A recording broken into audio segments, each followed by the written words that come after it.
Hello, what a day. Everything is happening. Hey everybody, it's Miss Jerry Lynn. I'm glad to be back with you, and I hope that you have been able to get outside some days. It's been so pretty and warm outside. I've gotten to go outside, and I hope you have too. Whenever it starts to get warm and we know spring's coming, I also know that another special time is coming, and that is Easter. And we have Easter coming in a few weeks. We're going to be talking about that more and more. While we're learning, and in the weeks coming up to Easter, we're talking about times that Jesus wanted us to remember. If you think back to last week, Jesus wanted us to remember to serve other people. Remember, he washed his disciples' feet. The master washed the servants' feet. And he wanted us to remember, even when he was gone, that we should serve others. So this week, we're going to talk about something else that Jesus wants us to remember, even when he's gone. This is called the Last Supper. You may have heard of this. Jesus' disciples asked him where they should prepare the special Passover meal. Jesus told two of the disciples what to do. Go into the city of Jerusalem. A man carrying a water jar will meet you. Follow him. When he goes into a house, tell the owner that the teacher and his disciples will eat in his guest room. That's where you will prepare the Passover meal. The disciples did what Jesus said, and they prepared the Passover meal. That night, Jesus and his friends arrived for the Passover meal. During the meal, Jesus took bread, blessed it, broke it, and gave it to his friends. Jesus said, "Take, this is my body." Jesus took the cup, gave thanks, and gave it to them. And they all drank from it. Jesus said, "This is the cup of the new covenant." Jesus and the disciples finished the meal, sang songs of praise, and then went out to the Mount of Olives. So this was the first time. We call this the Last Supper, and we call this in our church, when we celebrate the sacrament of the Last Supper, we call it communion. And you may have heard Pastor Sally breaking the bread, pouring the cup. These are the same things we do that Jesus did with his disciples. And when he did that with them, he said, "Do this in remembrance of me," or "Do this and remember me when you do it." Remember what I had to go through. We're going to learn what Jesus had to go through before Easter. And it's a sad story, but the beautiful thing is it ends in a glorious way. So we don't have to be sad, even though it has sad parts in it. We never have to be sad about Jesus. So we're going to learn all about that, and we're going to remember first, the one thing is that we've learned, Jesus wants us to remember to serve other people. Number two, Jesus wants us to remember that his body was broken, and that we take the bread and that we take the cup to remember him, even when he is not here. Okay, we're going to learn more and more as we get closer to Easter. I love you all. I hope to see you on Palm Sunday for the Easter egg hunt. I hope you can get outside some more and enjoy this beautiful weather. Bye-bye. Hey friends, welcome to session 2. I hope you had a great week. This week is one of my favorite weeks because it is the story of the Last Supper. And I really like that story because it shows like togetherness, and I think kind of having supper together is something we can all relate to. And just to think about how special it was to know that this was going to be Jesus' Last Supper and how he shared with his disciples. And I just really like the story. And then it goes with communion, and I like communion. So it's a really good story. So the activity you're going to do today is, in your packet you have this little yellow package. This is called yeast, and yeast is what helps bread to rise from dough, and then like it'll be a little bit flat, and then the yeast, when you put it in there, it makes it get like bigger. So you're going to be making bread, and I love bread. So the recipe is here, and it tells you what you need. Obviously, you should probably be asking your parents for some help with this. But me and Isabella, we love baking together, so I'm sure you're going to like baking with your family. But you're just going to look for the 3 cups of flour, 1/4 a cup of sugar, your package of yeast, and then you're going to need some warm water, and then you need some extra virgin olive oil to put on the top of your bread before you bake it, and some salt. And it gives you the directions right here. I haven't made it yet. I'm very excited to make it. I bet it's going to be delicious because it's bread. And then the other thing we have in your packet, you have this sheet. And this goes over like the tradition of the Last Supper. But on the back, I felt like I could be the narrator and you could be Jesus. So we're going to read this. So go ahead and press pause and find this paper. And I'll be the narrator and you be Jesus. Okay. Let's get your reading voices ready. It was time for the Passover meal. Jesus joined his friends at a table. Your turn.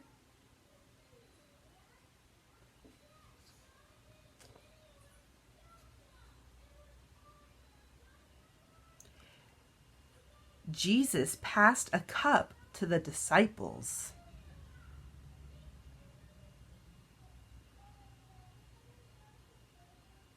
And we're going to say this next part together. I will share and remember you.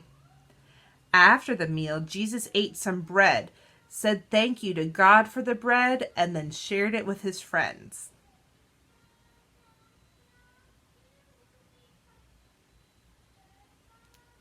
Together, I will share and remember you.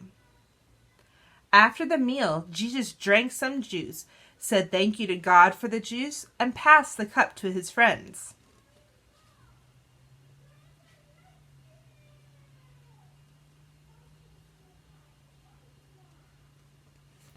Now together, I will share and remember you. Amen.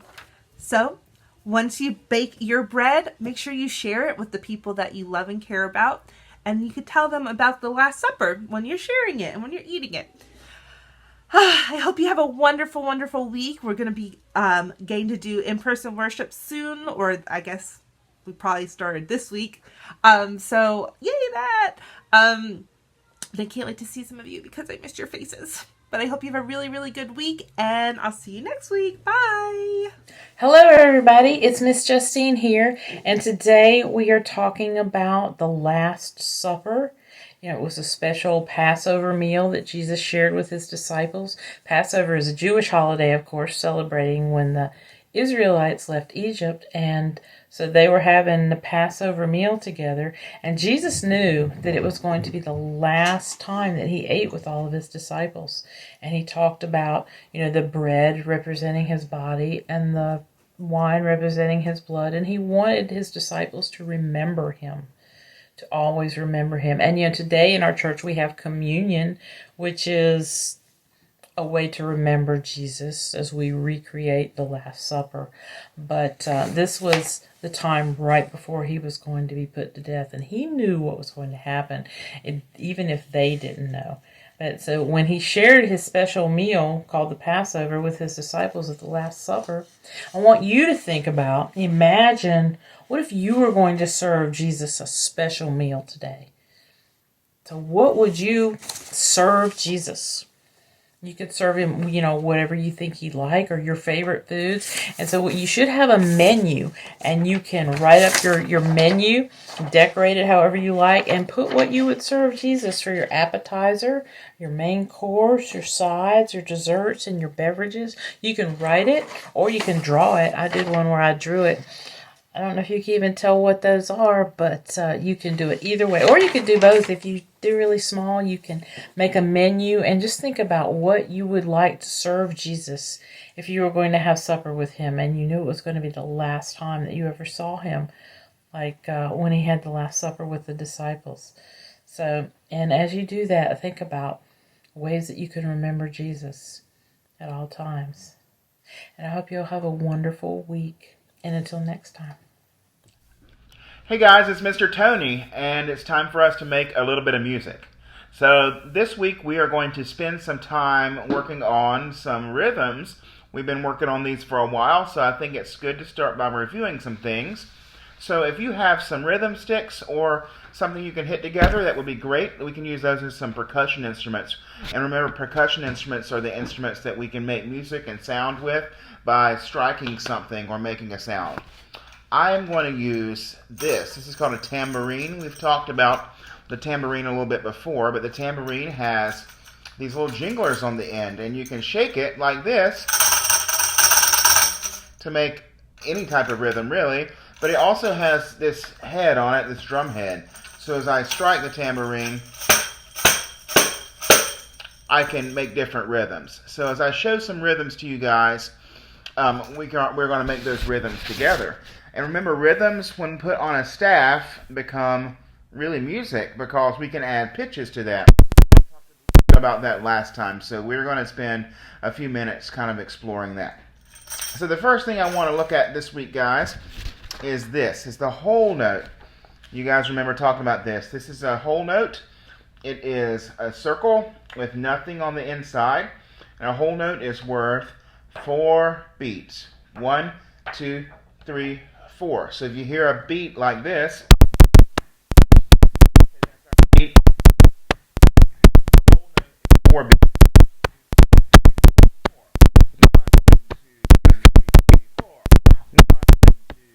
3, 1, 2, 3, 4.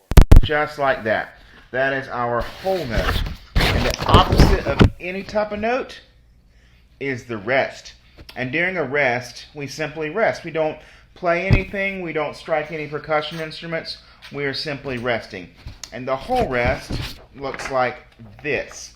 It's like an upside down hat. That's what it looks like to me anyway. It is shaded in with 2 lines on each side. And it's the exact opposite of the whole note. Whole note, you play or sing or clap for 4 beats. But with the whole rest, you simply rest that amount of time. And we can use whole rests anytime in music when we want to not necessarily have some sound going on. So let's look at, I can't find my half note card, but I'll just show you this one. I don't know what happened to it. But it looks like this. This is the half note. Remember, the half note is 2 beats. It looks like a whole note, except it has this stem coming up from it. So when we play a half note, it's 1, 2. 1, 2. To show that to you on a tambourine, 1, 2, 1, 2, 1, 2, just like that. And guess what? Just like the whole rest, it has a rest as well. It's called a half rest. And the half rest looks just like the whole rest, except it's the opposite way. So this to me looks like a kind of like a top hat. It has a black area with 2 stems coming off each side. And we rest for 2 beats anytime you see a half rest. So the whole note and the whole rest. There's also such a thing as a quarter note, which is 1 beat, unlike the half note, and it has a rest as well. It looks like this squiggly line here, and that's called a quarter rest. Quarter note, quarter rest. And finally, we have these notes right here. These are called eighth notes. And I'm not going to get into eighth rests today, but this is what the eighth note looks like. So really with those notes, with the eighth note, the quarter note, the half note, and the whole note, we can play or sing or do almost any type of music using those specific rhythm patterns. So if I were to give you guys this rhythm, quarter note, half note, quarter note, whole note, it would sound like this. 1, 2, 3, 4. That's just this measure. And then with the whole note, guess what? It's 4 beats.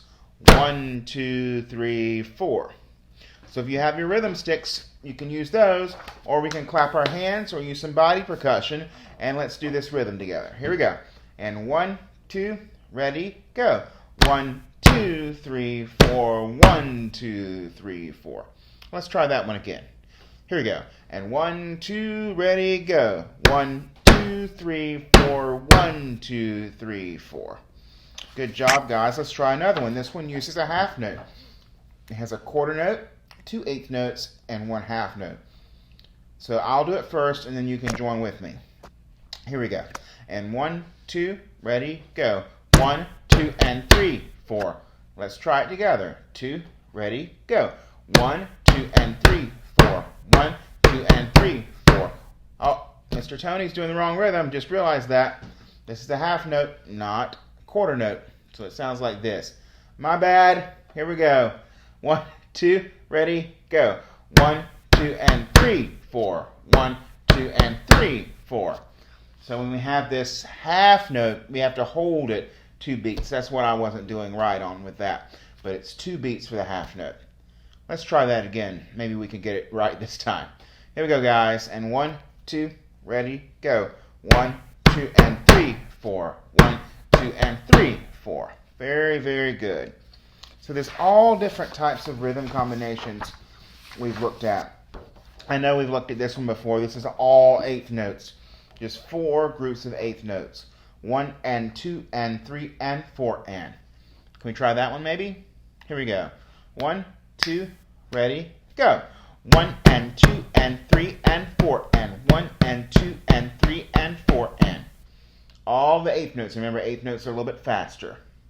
So when we put all of these things together, we do something called adding notes to a staff. And this is what the staff looks like. It is a bar with 1, 2, 3, 4 spaces and 1, 2, 3, 4, 5 lines. 4 spaces and 5 lines. So any of these notes, including rests, can be added to these spaces and lines to create pitch, and then pitch and rhythm together create music. So on this sheet in front of me, you see a few different things. The first thing you see is this. This is called the time signature, and that tells us how long our measures last and how long the notes last. Below here, you see it says staff. The key signature, we haven't talked about anything like that yet, but the key signature tells us the key to play in, whether it's a higher key or a lower key, and that's really, really, really helpful. And then below here, you see the treble clef. That is the clef that is higher. There's 2 types of clefs, and we've talked about these before too, but again, we're just reviewing, guys. We have the treble clef, the higher clef. It's got this squiggly line and something that kind of looks like a quarter note at the bottom.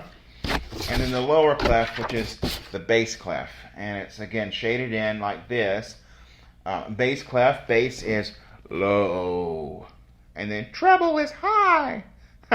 So when we have a treble clef, it is telling us that the pitch is higher as opposed to the bass clef where the pitch is lower. Okay?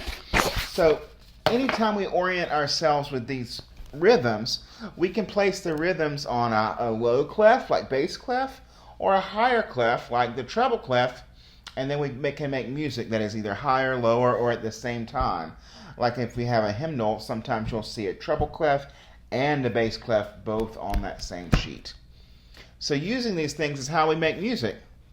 And hopefully soon in the future we can do that together, and we can look at some treble clefs and bass clefs, put these rhythms and these rests together, and then make some music together in some way or form.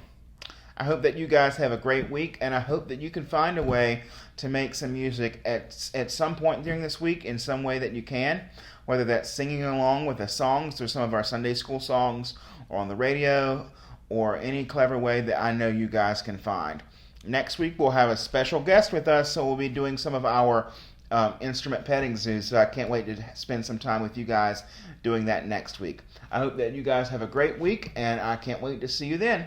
Take care, guys. Bye-bye.